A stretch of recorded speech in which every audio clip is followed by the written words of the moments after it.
all the calls for a rules-based order, which we hear now since some years, are in a certain sense disingenuous. Thank you for the kind introduction. The topic of this session is global governance, and I followed with interest what the State Minister said about the importance of global governance and the cooperation of smaller states on the basis of sovereign equality in this effort to secure a global order of peace that is stable and, so to speak, sustainable.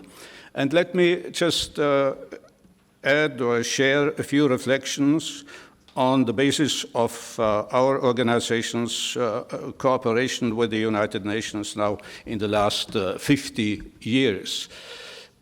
Unfortunately, this analysis will not be very edifying, but it has always been my view that one has to make an assessment of the facts sine ira et studio, and only if one does such, if one is aware and acknowledges the state of affairs and goes beyond the area of wishful thinking, can one admit with productive proposals for reform. As far as security is concerned, I would speak about international security in that framework of global governance. And let's just make one distinction between the terms of governance and government. Global governance does not mean global government. If we would have global government, there would be a world state which would absorb the sovereignties of all the existing member states into this huge structure. And I think this is, for the time being at least, in spite of Ernst Jünger's ideas, it is not something that is realistic or realizable. And what the United Nations provides is a kind of institutional framework for a global governance on the basis of a set of rules that should enable the organization to act efficiently and consistently. Unfortunately, in that regard, the United Nations has been the United Nations structure has been deficient since the very beginning for one simple reason. The system of security within the framework of international security, within the framework of the United Nations, is what is known in the meantime as a system of collective security, for which the main responsibility lies with the Security Council of the United Nations under Chapter Roman 7 of the Charter.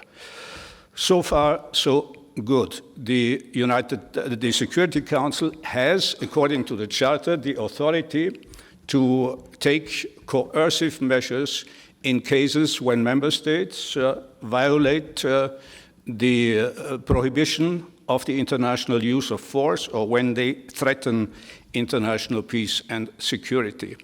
The problem is that there are provisions in the decision-making rules of that body, of the Security Council, that make the Council, and through it the entire organization, ineffective in the situations when it really counts. Just look at the ongoing war in Europe, Ukraine, Russia, or look at the ongoing war and violence in the Middle East or West Asia, however you would like to call it.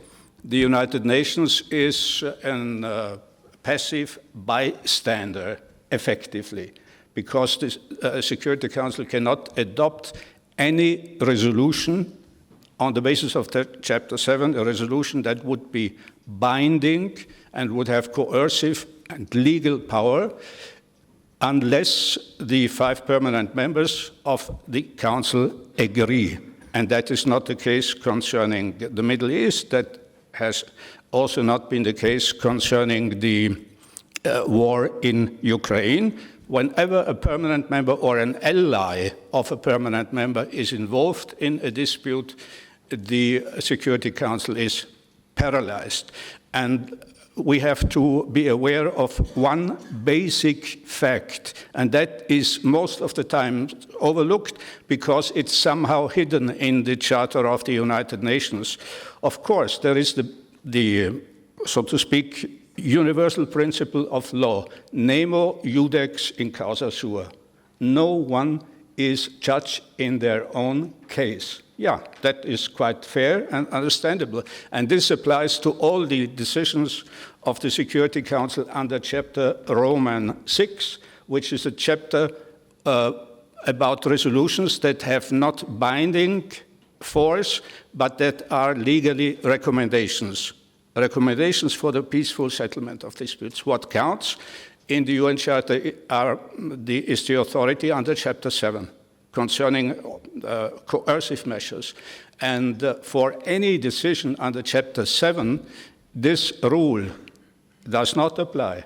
But what applies is everyone, that means every member of the Security Council, is judge in their own case. And I mean, that is a recipe for anarchy, and that is the reason why we have seen all these wars of aggression during the Cold War, whether it's the Vietnam War or the first Afghanistan invasion in 1979, and so one could mention so many other illegal uses of force, and why we are seeing the violation of the prohibition of the use of force also since the end of the Cold War by a number of actors. And I would not so to speak, exclude any one of the permanent members of the Security Council, whether it is the United States and, for instance, its invasion of Iraq in 2003,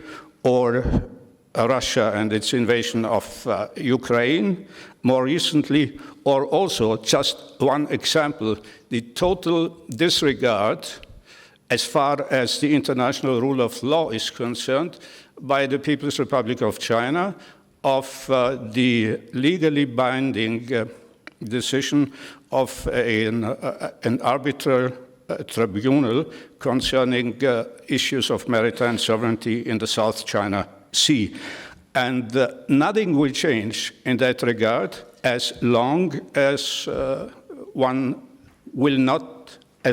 does not introduce consistency into this system of norms. At the national level, of course, there is a constitutional everywhere. I would say where the rule of law prevails, there is a constitutional court.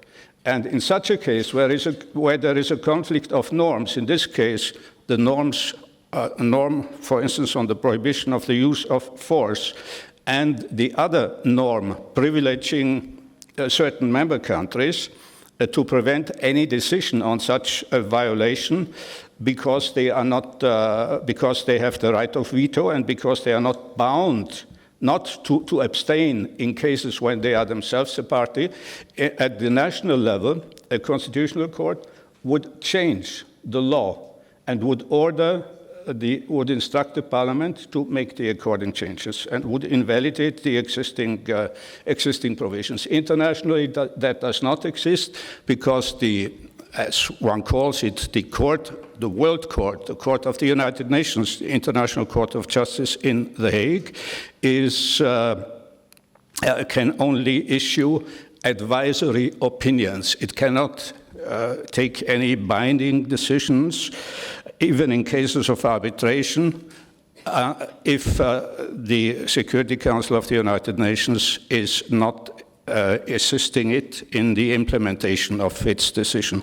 And let me just add one more point, which is particularly striking.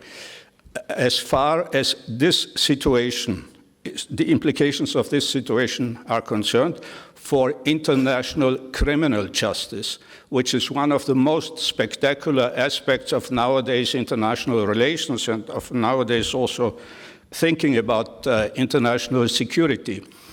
There is, as I would call it, a kind of unorganic linkage between the Charter of the United Nations, or between the United Nations organization and the International Criminal Court. Of course, legally, the International Criminal Court is an independent entity created by treaty, and it has nothing to do with the United Nations. It's not an affiliate organization of the United Nations. But according to the Rome Statute of the International Criminal Court, the Security Council has special rights concerning the jurisdiction of the International Criminal Court, the ICC. The prosecutor can only open an investigation if the prosecutor of the ICC, can only open an investigation in cases where crimes have been committed on the territory of a state party or by citizens of a state party. But in addition to that, and that is understandable, that according to the Vienna Convention on the Law of Treaties, states that have not signed the Rome Statute are not bound, are not subject to its provisions. But according to the Rome Statute, there is a special provision that authorizes the Security Council under Chapter 7 of the United Nations Charter, which is the chapter regulating coercive measures, to refer a situation where a crime may have occurred to the International Criminal Court. And in such a case, the court has jurisdiction whether a country is a state party or not. Of course, this decision is subject to the veto. That means never will any situation be referred to the International Criminal Court, where that court has no jurisdiction sui generis, if the interests of a permanent member are concerned. But the issue is going even further concerning security. Since Nuremberg, there is this, how should I say, public awareness or conviction that the paramount crime, paramount international crime, is the crime of the war of aggression. That is, in our legal thinking, that is, so to speak, the Nuremberg legacy. In the meantime, the International Criminal Court, the statute of the court has been amended, so the court now has also jurisdiction over the crime of aggression. But again, here we have an almost, I would say, situation that is really absurd. It's almost like the theater of the absurd. The Security Council may, just let the things be described in a very brief and concise manner, although they are rather complex. The prosecutor of the International Criminal Court may take up an issue concerning the crime of aggression and may declare that he will initiate an investigation. He can go ahead with it if the Security Council, so to speak, determines that there is the situation of aggression. However, if within 6 months no decision is forthcoming from the Security Council, he may go ahead on his own, motu proprio, so to speak. Again, that sounds quite good and reasonable, but the reality is that of the the reality is, again here, if the Security Council refers on its own a situation of aggression to the prosecutor of the International Criminal Court, the court has jurisdiction, and the court may go ahead. And again here, never will a case of aggression be referred to the International Criminal Court if one of the permanent members does not agree, or in particular if one of the permanent members is involved itself in that case of aggression. And the irony is that of the 5 permanent members of the Security Council, there are 2 that are also state parties of the Rome Statute. And there is a kind of loophole, but which they have not overlooked. Of course, they will never be subject to prosecution under a referral by the Security Council because they can veto such a decision, but they would be subject, their leaders or officers of those two member states who are state parties of the Rome Statute would be subject to prosecution in case that the prosecutor identifies a case of aggression and the Security Council does not come up with an approving decision within the period of 6 months. Anyhow, the prosecutor could go ahead. But he can only go ahead concerning aggression on the basis of the provisions for the amendment concerning aggression, because that has been inserted just a few years ago, this amendment, how the court exercises its authority. And only state parties of the court that have ratified also the amendment on aggression are subject to the jurisdiction. So for me, that's quite interesting and quite telling. The two European Union permanent members, the United Kingdom and France, in this particular case, preferred not to ratify the amendment on aggression. And that goes against all the lip service in Europe about the rule of law and international justice and so on, and how important it would be that all the member states of the United Nations join the International Criminal Court and so on.